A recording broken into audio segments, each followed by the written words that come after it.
Story time about the girl who found out that I was hooking up with her boyfriend for 3 months straight. So a little background information. I was in high school, and there was this boy that I really liked. And I had a crush on him since I was in like 7th grade. And the only time he would talk to me is whenever he wanted me to send him nudes. Well, in high school he got a girlfriend.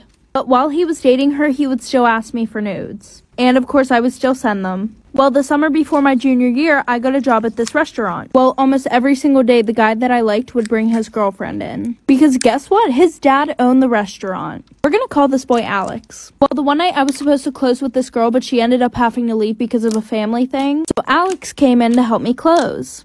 And while we were there, we were talking. And this was like the longest that we ever talked. Well, he said, do you want to come over to my house after we're done? So a bitch said yes. And we did the nasty and he took me home in the morning. Well, then he started coming in often to help me close. Well, 3 months later, as I'm closing, his girlfriend and her friends walk in like for part 2.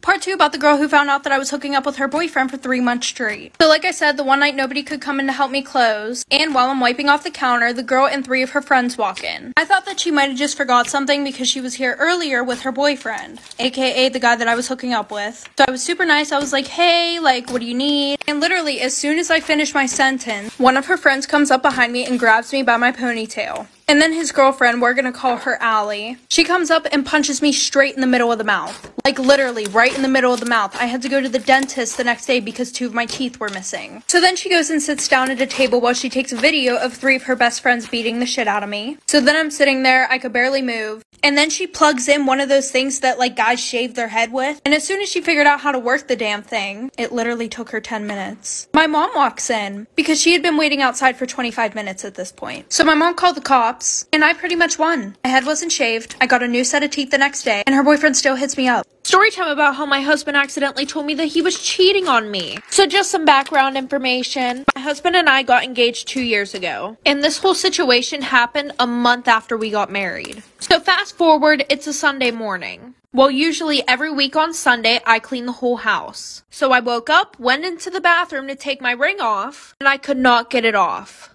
Mind you, I had gained a little bit of weight since my husband and I got engaged. Anyways, I tried butter, I tried soap, I tried everything, even oil. So after trying to get it off for an hour straight, my finger was 3 times bigger than it usually is. So at this point, I'm really scared that I'm going to have to get it cut off. Because 1, I didn't want to ruin it. And 2, it was really expensive. So I call my husband and he's like, oh, call your dad. Firefighters always know what to do. So I called my dad and thank God he lived 5 minutes away because he drove over really quickly. Like for part 2.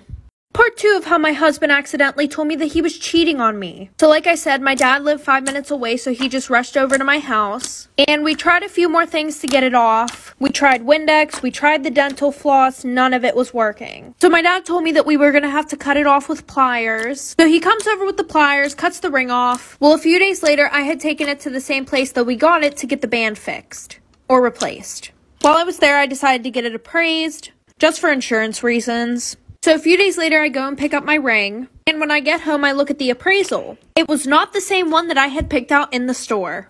It looked exactly like it, but there was like a $20,000 price difference. So right now, I'm like, what the fuck? I'm not mad about the money part. I'm more mad that my husband lied to me. I was more upset about the fact that he had lied to me. So I had made dinner reservations for the next night so that way I could hopefully bring up the conversation about it, like for part 3. Part 3 of how my husband accidentally told me that he was cheating on me. So like I said, I had made reservations for him and I to go out to dinner so that way I could hopefully spark up the conversation about it. So when we finally sat down, I had started up the conversation. I had told him that when I took my ring in to get it fixed, I also got it appraised. And his face immediately changed after that, but he wasn't saying anything. He was like, oh, okay, how did that go? So at this point, I was tired of beating around the bush, and I was like, why wouldn't you just tell me if we were having money troubles? And he was like, what do you mean? We're not having any money troubles. I'm fine. One thing about my husband is that he is very wealthy, and he takes pride in the fact that he is very wealthy. So obviously, me right there kind of questioning his wealth, he fucked up and told me the truth.